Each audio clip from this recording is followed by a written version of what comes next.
I'm neuroscientist and psychologist Richard Davidson. Let's answer your questions from the internet. This is Emotions Support.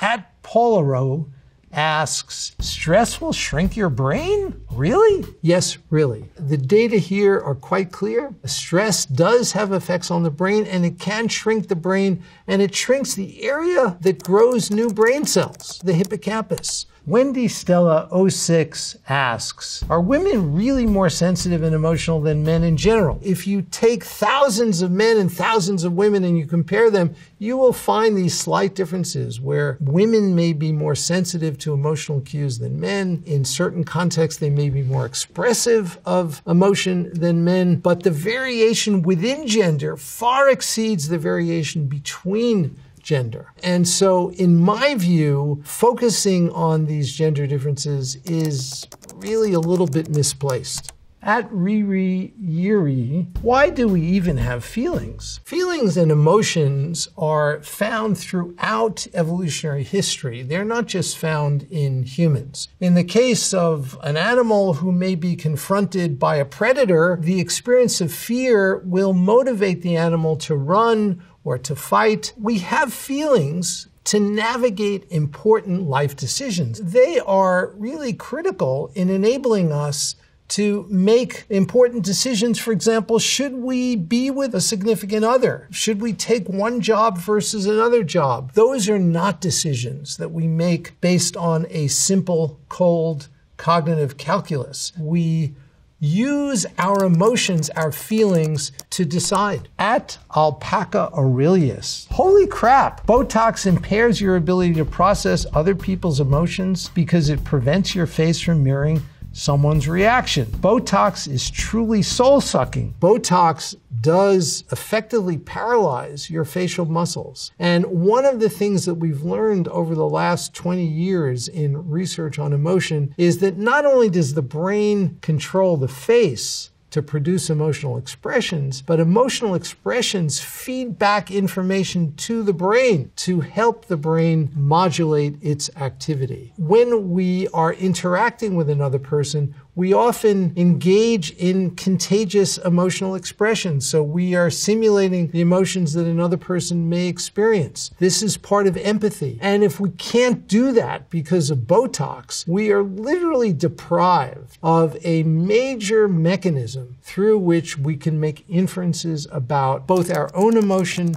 as well as another person's emotion. At Adam Fair 1996 says, chemical imbalance is a myth. But is it really? Studies done have shown that a serotonin imbalance may not be the real cause of depression, but that's just one chemical. The body is made up of chemicals. So unless you've researched them all, you can't make that initial statement. It is true that serotonin is just one chemical, and even though drugs to treat depression primarily act on serotonin, it doesn't mean that serotonin is the cause, nor does it mean that it's the most important chemical involved in depression. In fact, it's likely that the serotonin just triggers a whole chemical cascade unleashed by taking this drug. And so the cause of the depression and the cause of the improvement in depression goes way beyond serotonin. We are still discovering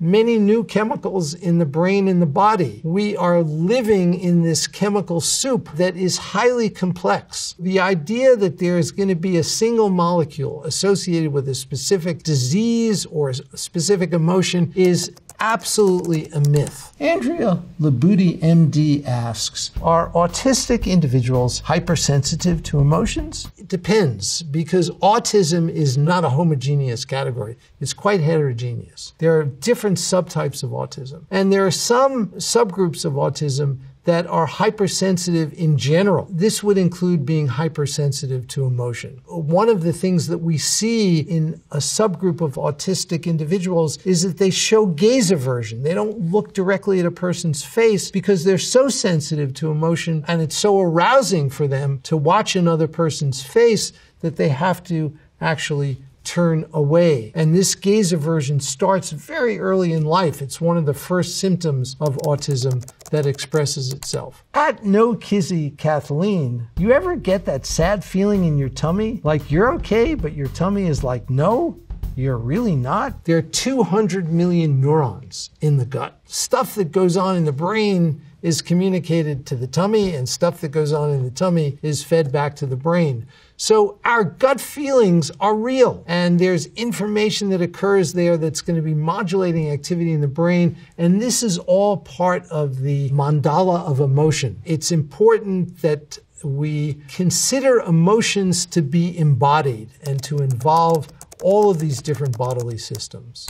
At Aryasaurus says, I need my brain chemistry literally altered. Like, is there drugs that can be ingested so that our brain physically can't process emotions? We know that there are medications available to change the brain. These medications are used to treat people with various kinds of emotional disorders, like depression and anxiety. So there are these drugs which do affect brain chemistry, and they are sometimes really important to use if they're used judiciously.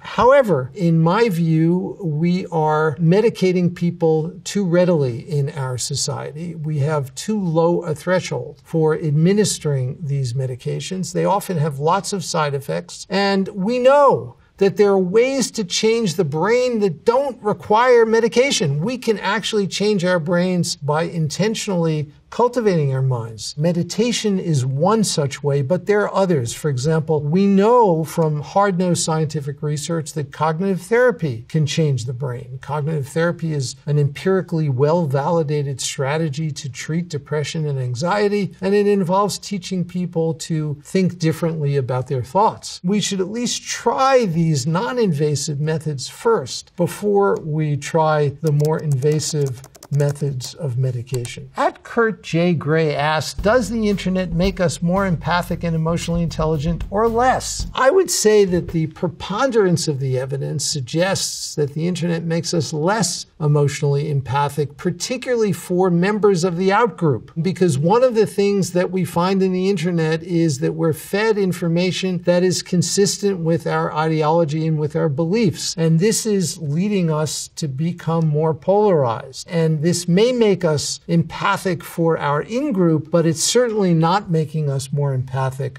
for members of our out-group. When we interact with people virtually and are deprived of the immediate feedback of their physical presence, their facial expression, we often will be less inhibited, less constrained because we don't have that feedback. So I think there is some danger in becoming overly expressive in perhaps inappropriate ways interacting with people online. At Emily Aku asks, is cringe an emotion? Cringe is an expression, a facial expression. It may be a vocal expression, and it probably has several different emotions that are melded together. It may be a little bit of disgust, a little bit of contempt, a little bit of anger, a little bit of sadness. It could be a conglomeration of these negative emotions. It's a complex emotion. We can think of it in that way. But the actual cringe itself is an expression displayed in response to someone, for example, making a terrible and inappropriate joke in the wrong setting. At Paul Ekman, who's a very famous emotion scientist, a very dear friend of mine and a collaborator, asks, how many emotions are there? We have here a scheme developed by another well-known scientist of emotion, Robert Plutchik. And Plutchik argues that there are a number of primary emotions, such as joy, trust, fear, surprise, and their opposites that are sadness, disgust, anger, anticipation. We have this circumplex, and the outer ring are emotions that are less arousing. And as we get closer and closer to the center, the emotions are more arousing. We begin with serenity, may be thought of as a low arousal positive emotion, then joy, and then ecstasy. Ecstasy would be a higher arousal positive emotion. And similarly, we can go from apprehension, in this case, to fear, to terror. According to this scheme, there are emotions that are opposite to one another. For example, joy and sadness are opposite to one another. According to other scientists, however, emotions may be less dichotomous in that way, less binary. As someone who has spent quite a bit of time with the Dalai Lama in research that we've done, the Dalai Lama, I know, has expressed serenity along with sadness simultaneously. And so the idea that these are always opposite in this way, I think, is a little too simplistic. These are all Western conceptions of emotion. In non-Western cultures, the framework for emotion is likely to be quite different. And so it's important that we not consider this a final say on how emotions should be parsed. In some non-Western cultures, a major division is made between emotions that are wholesome, that are conducive to our well-being, and emotions that are unwholesome. So, for example, anger is an emotion that would be considered an unwholesome emotion in these other frameworks. Curious Earn Curiouser asks, why is smiling contagious? Smiling is contagious, and it really invites the question about emotions being contagious more generally. Research has been done starting in neonates just after they're born, when they're in the nursing unit in a hospital. When one baby begins to cry, the other babies start to cry too. That is a form of emotional contagion. It begins that early, when we're first born. And so we are wired to respond to the emotions of others. This is a very helpful insight, because there are times when we may want to change the mood in a meeting or in a room. By laughing, for example, or smiling, we can have it spread to the other members of this group. At iWigdal, how does meditation rewire the brain? When we cultivate wholesome habits of mind through meditation, it turns out that our brains literally change. Meditation changes two major systems in the brain. It changes our capacity to pay attention. The prefrontal cortex is majorly involved because this is the area of self-regulation, and this area is strengthened by meditation. The second change that occurs in the brain with meditation is focused on emotion. And meditation improves our ability to regulate our emotions, particularly in changing the connectivity among different networks in the brain. Most of the time, our self-related thinking, our beliefs about ourselves, really hijack our perception of reality. And what meditation does is it alters that. It shifts our connectivity so that we can see that our thoughts about ourselves, our beliefs, our expectations are there, but we can appreciate them for what they are. So this is how meditation affects the wiring in our brain. At Elon Economy asks, I need to get smarter. Anyone have any hacks for IQ or any activities they can do to increase neuroplasticity? The single best way that's non-pharmacological and safe is something that may be surprising to viewers, and that is aerobic exercise. Neuroplasticity is a word we use to refer to the fact that the brain can change in response to experience or to training, and it includes many different mechanisms: forming new connections, decreasing connections, kind of sculpting the brain. There are also new neurons that actually can grow, a process that we call neurogenesis. The real question is, how can we combine an increase in neuroplasticity with training the mind to improve our emotions? And there, I think, a combination of physical exercise and meditation is perhaps an ideal combination. Let me introduce something that I think is really totally new, the possibility of contemplative aerobics. Please try it. At The Girl Z asks, where are my emotions? Why can't I feel anything? I want to feel. People sometimes report that they don't feel their emotions, and that can be due to many different reasons. They may be having emotions that they're not experiencing consciously. It also may be that they're simply not having those emotions. The former we refer to as alexithymia, where a person is having difficulty labeling or naming or becoming aware of emotions that they have. The latter case is more like psychopathy. There are big differences among people in the extent to which they feel their emotions. We talked about the fact that when we have emotions, we don't always consciously feel them. One thing that you can try is to simply sit quietly. When you have an emotion, bring your awareness into your body, and you can scan your body, starting at the head and going down through all the different parts of your body, going into the face, into your neck, into your shoulders, into your torso, and simply bring awareness to these different parts of the body on a regular basis and see if that can help to connect you to the emotions that you feel. At Reformer Olusium asks a series of questions. What is emotional maturity? How can it be measured? Is emotional maturity connected to age? What age can we be emotionally matured? How is it objective, and what makes it beyond a mere opinion? Emotional maturity is probably most akin to showing high levels of emotional intelligence, and emotional intelligence includes the capacity to effectively regulate our emotions and also the capacity to be aware of our own emotions, to be self-aware. There are simple forms of meditation that we know can improve a person's emotional maturity or their emotional intelligence. There are ways to measure this, including really hard-nosed ways in the brain that involve looking at the interaction between the prefrontal cortex and the amygdala, as well as behaviorally to see how this is expressed in the real world in our everyday behavior. At GMonster7000 asks, wait, what goes on in our brains when we laugh? Are our neurons laughing too? Laughing might serve as a kind of emotional reset. It's a big change that can occur and in a very quick way reset our neural circuits. There are some cool insights that we've gleaned about laughter from the study of neuroscience, and in particular from the study of patients who've had damage to one part of their brain or another.